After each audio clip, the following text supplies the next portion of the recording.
девојки. Тоа е оној индикатор кој што кажува дека ние реално имаме проблем во руралните средини да обезбедиме еден достоен живот, значи да обезбедиме економски и социјален, подобар економски и социјален статус на жените во руралните средини, кои што индиректно влијаат на младите да остануваат во руралните средини. Со земјоделското стопанство, кој што управува со финансиите, а жената е она што буквално е неплатен семеен работник кој што постојано вложува, а не добива и не се слуша нејзиниот глас.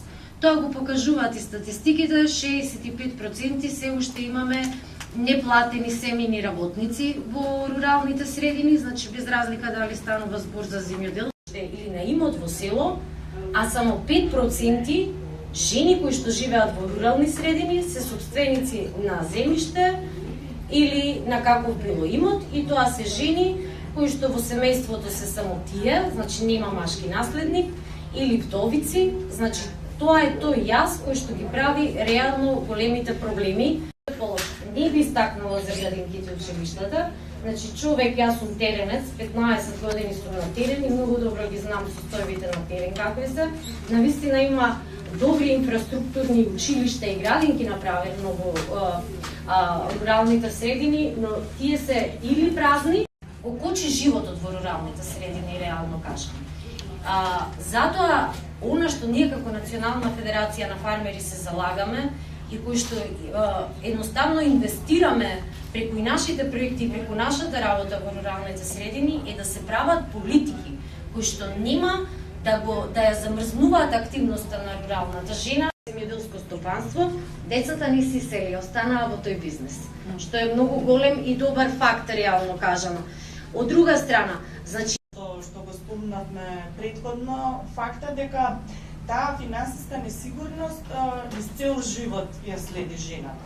Значи треба да направи, ако решава да има семејство со деца, треба да направи некаква пауза, барем од општеството се очекува, да направи пауза, додека израстат тие деца, дали половично, дали целосно ќе се одвои од кариерата.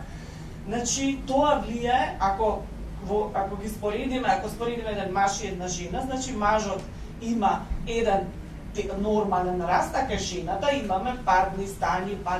Значи сето тоа влијае на акумулирање на некаков капитал. Значи ние не може да очекуваме некаква иницијатива од жена која до 30-та своја година, условно кажано, се посветила и на семејството и не можела рамноправно да напредува на работа. Додека така да можам јас да работам 2 дена во неделата, да можам од било каде да работам, да е тоа нешто што ние го договараме со работодавачот. Значи, за да одговара на жената. Исто така, неколку компании се обидоа да направат градинки, се изнамачија и се откажаа во тој процес. Затоа што државата настапува, еве ви ги стандардите, ова мора да го исполните, мора вие да регистрирате посебна деловна единица за да отворите градинка и вика или ќе го исполните или ништо.